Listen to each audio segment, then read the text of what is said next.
안녕하세요.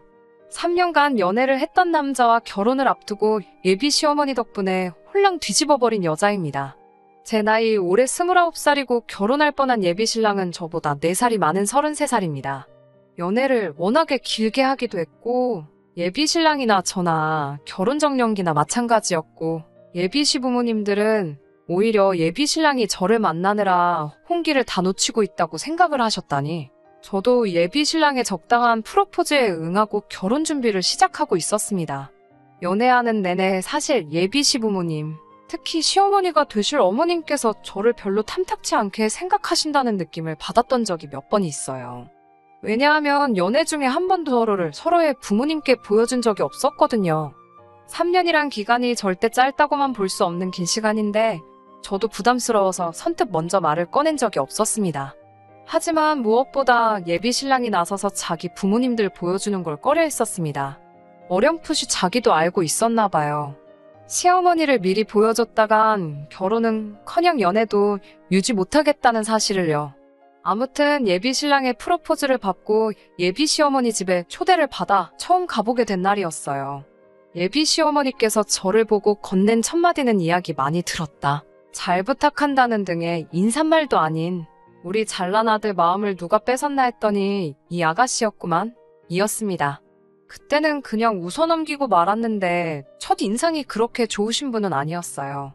식사하는 와중에도 저에 대한 궁금한 점은 그다지 물어보지 않으시고 위아래로 무슨 물건 훑어보듯이 계속 저를 쳐다보셨어요. 그렇게 식사가 끝날 때까지 불편한 눈치만 주실 뿐. 정말 말 한마디 없으시다가 식사가 끝나고 나서 식탁을 정리하시더니 냉장고에서 과일을 종류별로 꺼내오셔서는 칼하고 접시를 제 앞으로 쭉 밀어주시더라고요. 저는 뭔가 하고 멀뚱히 쳐다보고 있었는데 예비 시어머니께서 저한테 뭘 구경만 하고 가만히 앉아있냐고 하시더군요. 과일 깎는 걸 한번 봐야겠다고 하시며 어디 한번 깎아보라고 하시더라고요. 저도 깎으라고 무조건 과일 깎는 그런 사람도 아니었고 사실 이런 것들은 이미 먼저 시집간 친구들에게서 들은 이야기도 있고 해서 암만 시어머니 되실 분이 시킨다고 원하는 대로 할 생각도 없었어요. 단지 설마 했지만 제 시어머니 되실 분이 저한테 이런 걸 시키실 거란 생각을 하지 못했죠. 어머님께 어머님, 저는 과일을 껍질째 먹어요. 예랑이가 자기는 과일을 깎아 먹는다고 해서 저희끼리는 과일 먹을 때 깎아 먹을 사람은 직접 깎아 먹기로 했어요. 라고 말씀드리고 과일 접시를 예비신랑 쪽으로 쭉 밀어버렸어요. 실제로 예비신랑과는 연애하던 기간에 말했던 이야기이기도 했고 예비신랑도 자기 어머니의 의도를 눈치챘는지 적당히 저에게 맞장구를 쳐주며 그렇게 하기로 했다고 넌지시 웃으며 상황을 넘기더라고요. 예비시어머니께서는 그 길로 예비신랑 앞으로 넘어간 과일 접시를 다시 뺏어오시더니 인상을 잔뜩 찌푸리시고는 아무 말도 없이 과일을 손수 깎아주시더라고요. 예비 시어머니가 깎아놓은 과일을 한두 개 집어먹을 때 도끼 눈으로 저를 노려보셨지만 저는 아무것도 모르는 척 과일을 먹었어요. 예비 시어머니께서 그런 식의 행동을 보인 건 예상이었지만 예비 신랑이 나쁜 사람은 절대 아니었어요. 좋은 사람이었기 때문에 프로포즈에 승낙을 한 것이고 연애도 길게 유지할 수 있었지요. 예비 신랑이 우리 집에 처음 인사드리러 온 날 정말 저희 부모님께도 싹싹하게 잘했어요. 제 여동생한테도 정말 넉살맞게 잘했고 집에 갈 때쯤이 되니까 제 동생은 이미 예비 신랑을 형부라고 부르면서 잘 따르더라고요. 저희 부모님도 예비 신랑을 굉장히 마음에 들어 하셨고 부모님까지 좋아해 주시니 저도 당연히 이 사람과 결혼하게 될 것이라고 생각했었지요. 그리고 얼마 전 처음 양가상견례 날이 되었습니다. 저희 부모님께서도 신경을 많이 쓰셨고 이왕 식사 자리 잡는 거 좋은 데서 하는 게 어떻겠냐는 말에 서울 중심가에 있는 유명 호텔 레스토랑에 힘들게 예약을 잡게 되었습니다. 예약이 끝난 후 예비 신랑에게 장소를 말해줬는데 몇 시간 있다가 저에게 전화가 오더라고요. 그러고선 하는 말이 장소를 조금 변경했으면 좋겠다고 하시더라고요. 예비 시어머니께서 원하시던 장소는 고깃집이었어요. 시부모님께서 잘 아는 곳이 있다고 본인이 예약을 잡아놓을 테니 거기서 하자고 하시더군요. 적어도 저희는 그 장소가 조금 독립된 공간이 따로 있는 사적인 대화를 나눌 수 있는 로명식의 고깃집일 거라 생각을 했어요. 그런데 도착한 장소는 그냥 예비시댁에서 가까운 곳에 위치한 가든형 고깃집이었습니다. 아무리 원하는 음식을 드시는 게 더 좋다고 한들 그래도 양가 부모님께서 처음 만나는 상견례 자리이니만큼 어느 정도는 조용한 곳이었으면 했는데 그래도 엄청 유명한 맛집이기는 한지 초저녁 시간대였는데도 가게에는 발 디딜 틈도 없이 손님이 가득했습니다. 아무래도 장소가 의외의 장소이다 보니 예비 시어머니께서는 호텔 같은 데서 알지도 모르는 요리 먹으면서 어색한 것보다 이렇게 확실하게 맛있는 음식 먹는 게 낫지 않겠냐며 말을 하시더라고요. 누가 봐도 본인께서 먹고 싶은 음식집으로 고른 거라는 느낌을 지울 수가 없었어요. 좋아하는 음식 드시는 것도 좋지만 자리에서 챙겨야 할 격식이나 경우 같은 건 전혀 고려하지 않고 고른 곳이었죠. 저희 가족은 부모님과 저 이렇게 3명이 참석했고 예비신랑 가족은 부모님 포함 예비신랑 위로 있는 형까지 데리고 나왔더라고요. 처음에 서로 인사하고 따님 잘 키우셨다. 아니다. 아드님도 잘 키우셨다 하면서 서로 덕담 나누고 시작했어요. 그때까지만 해도 분위기가 좋았는데 예비 시어머니께서 저희 어머니한테 예비 사도는 고기를 참 많이 드셨나 보다. 고기를 많이 드셔서 빵점짜리 어머니가 되셨나 보네. 이러더라고요. 그러면서 괜히 고깃집에 데려온 게 아닌가 몰라 하면서 깔깔 웃더라고요. 무슨 소린가 싶었어요. 방금까지 서로 자식들 잘 키우셨다 나누던 분이 갑자기 저희 어머니한테 빵점 어머니라는 말을 하시다니요. 무슨 소린가 했더니 진짜인지는 모르겠는데 무슨 육류가 산성음식이고 산성음식을 많이 먹으면 나를 낳는다나 어쩐다나 한다고 하더래요. 그래서 저희 아버지가 먹을 고기까지 어머니가 다 뺏어 드셔서 딸만 둘 낳았다 이 말을 하고 싶었나 보더라고요. 그러면서 자기는 아들이 둘이나 있으니 100점을 2번 받아서 200점짜리 엄마라고 하더라고요. 우리 어머니 딸만 낳은 걸 비하하려고 하는 그 말에 저희가 반응도 하기 전에 곧바로 다음에 이어하시는 말도 어이가 없었습니다. 저에게 여동생이 있다는 사실을 들었는데 왜 자리에 데리고 나오지 않았느냐 물어보시더라고요. 취직 준비하느라 시험을 앞두고 있어서 못 나왔다는 설명을 드리니 이왕 나온 김에 우리 첫째도 장가를 보내려나 했는데 라고 하시며 아쉬워하셨어요. 예비 신랑의 형, 아주버님 되실 분이 아직 결혼을 안 하셨는데 요즘 겹사돈 신경 쓰냐고 이참에 오늘 제 여동생과 아주버님 되실 분을 이어주고 상견례 2번 할 것을 한 번에 끝내려고 했는데 생각처럼 되는 일이 없다고 껄껄 웃으시더라고요. 그 말에 저는 물론 저희 부모님도 표정이 몹시 안 좋아지셨는데 그걸 눈치채셨는지 농담 삼아 한 말인데 왜 그렇게 심각하게 받아들이시냐고 너스레를 떨며 어물쩍 넘기려고 했어요. 그래도 최소한의 눈치는 있는 것 같더라고요. 그러고 나서는 아들 자랑에 여념이 없었습니다. 우리 잘생긴 아들 하면서 칭찬을 하시는데 제 남편 될 사람 외모를 가지고 제가 잘생겼나 못생겼나 하는 것도 그렇지만 객관적으로 봤을 때 그냥 평범한 정도거든요. 키도 여자인 저랑 비슷한 편이고 괜찮은 회사 다니고 있기는 하지만 그렇다고 아들에게 자부심을 느낄 정도의 엄청난 회사는 아니었어요. 저 또한 조건만 보면 예비 신랑에 비해 처지는 부분도 하나 없고 집안 형편도 예비 시댁에 비해 모자라거나 한 부분은 하나도 없거든요.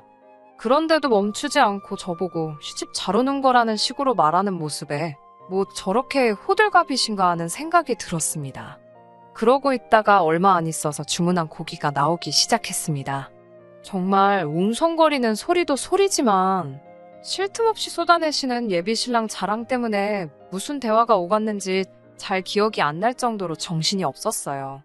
양가 어른들이 첫 만나는 자리에 중요한 이야기 오고 가기에는 어울리는 장소는 아니었지만 웅성거리는 실내와 손님 수가 이해가 될 정도로 지역에서 유명한 맛집인 사실은 분명했어요. 제 입맛에 맞는지 엄청 맛있더라고요.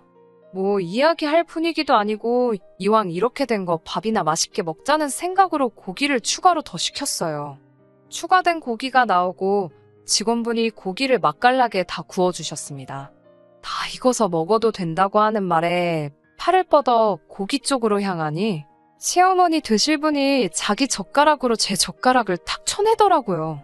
먹으려던 걸 제지당한 것보다도 아무리 시어머니 되실 분이라고 해도 본인이 밥 먹던 젓가락으로 제 젓가락을 쳐내는 건 조금 경우가 아닌 행동이잖아요. 그래서 뭐 하시는 거지? 하는 표정으로 예비 시어머니를 쳐다봤습니다. 그러더니 하시는 말이 너도 너희 어머니같이 빵점짜리 엄마가 되고 싶은 거냐고 고기 좀 그만 먹으라고 하더라고요. 산성 음식인 고기는 남자인 우리 아들이 많이 먹어야 하고 여자가 앞으로 아들 낳으려면 알칼리성 음식 위주로 먹어야 한다고 말하며 너는 나 같은 1등 며느리 되고 싶으면 이런 거나 열심히 먹으라고 쌈채소가 들어있는 바구니를 제 앞에다가 툭 던져주더라고요. 너희 엄마 같은 빵점짜리 엄마가 아니라 나 같은 200점짜리 엄마가 되고 싶으면 지금부터 미리미리 준비를 해야 아들을 낳지 않겠냐고 으스대면서요. 그 말이 끝나기가 무섭게 제 앞에 놓여진 쌈채소들이 하늘을 날고 있었어요. 예비 시어머니 말을 듣고만 계시던 저희 아버지께서 참다가 결국은 폭발해 버리신 거예요. 아버지는 예비 시어머니가 제 앞으로 던져준 쌈채소 바구니를 낚아채 그대로 던져버리신 거죠. 순식간에 상추 세례를 받아버린 예비 신랑의 부모님들은 갑작스런 상황에 화도 내지 못하고 상황 파악도 안 되는지 어안이 벙벙해 있더라고요. 아들 둘 낳은 게 두 분한테는 얼마나 큰 자랑인지는 모르겠지만 대놓고 내 와이프한테 점수 매기며 여태까지의 우리 결혼 생활을 부정하는 사람들에게 저를 시집 보낼 생각이 없으시다고요. 이 일로 하여금 제가 아버지를 원망하게 된다고 해도 상관이 없고 애초에 아버지는 저를 그런 일로 가족들과 등지고 살 사람으로 키우신 적 없다고 하더라고요. 이에 질세라 저도 같이 한마디를 했지요. 어머님도 두 아들을 둔 어머니이기 이전에 집에서는 딸이지 않으시냐고. 예비 신랑을 참으로 좋아하는 건 사실이고 그래서 결혼까지 승낙한 상황이긴 하지만 저도 저희 아버지 뜻에 따라 이 결혼은 처음부터 다시 생각해봐야겠다고 말씀드렸어요. 그리고 자리에서 일어나 뒤도 안 돌아보고 돌아갔죠. 예비 신랑이 가게 밖까지 쫓아나와 저와 저희 아버지한테 사과를 하더라고요. 아버지는 너네가 사과해야 할 사람은 우리가 아니라 그 자리에서도 끝까지 한마디 안 한 우리 안 사람한테 해야 하는 게 맞다고 하셨고 그런 부모를 둔 게 죄는 아니니 예비 신랑이 사과할 필요도 없다고 하셨어요. 정작 사과를 해야 할 시어머니는 가게 안에서 스트레스를 풀고 있는 건지 코빼기도 나오지 않고 있는 상황이었거든요. 저도 고개를 절레절레 흔들고 그렇게 결혼까지 생각했던 그 남자를 뒤로하고 집으로 돌아왔습니다. 그렇게 결혼까지 준비하던 남자친구와는 이별하게 되었네요. 말씀드린 대로 3년이라는 긴 연애를 하며 결혼까지 확신을 줬던 사람이니만큼 아쉬운 마음이 없다고 한다면 그건 거짓말이겠지요. 실제로 가끔도 생각이 납니다. 그래도 다시 시작할 생각은 없어요.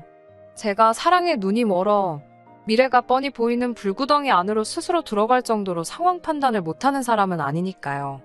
그 집에 며느리로 들어가면 적어도 저에게 무슨 일이 펼쳐질지는 이미 상상을 해보지 않아도 눈앞에 선할 정도로 안 봐도 비디오거든요. 아들만 갖는 게 얼마나 자부심을 느낄 일인지는 알 생각도 없고 평생 가도 모르겠지만 그래서 저도 아쉬움 가질 생각이 들기도 전에 곧바로 이별하게 되었습니다. 그날 일을 돌이켜 생각해봐도 아버지가 너무 성급했다고 생각하지 않습니다. 자식이기는 부모 없다고 그 와중에 제 생각한다고 아무 말도 못하셨다면 오히려 그 상황이 더 실망스러웠을 것 같아요. 어김없이 저의 기대를 저버리지 않고 엄마 편을 들어준 아버지가 오히려 더 멋지게 느껴집니다. 저도 이제 다시 새로운 사람을 만난다면 그 어떤 상황에서도 배우자의 곁을 든든히 지켜주는 아버지 같은 사람하고 만나고 싶네요. 그러면 앞으로 제 앞에 나타날 사람을 기대하며 오늘 사연은 여기서 이만 줄이도록 하겠습니다. 끝까지 들어주셔서 감사합니다. 오늘의 사연은 여기까지입니다. 구독과 좋아요, 알람 설정 부탁드리고 더 좋은 사연으로 다시 찾아뵙겠습니다. 감사합니다.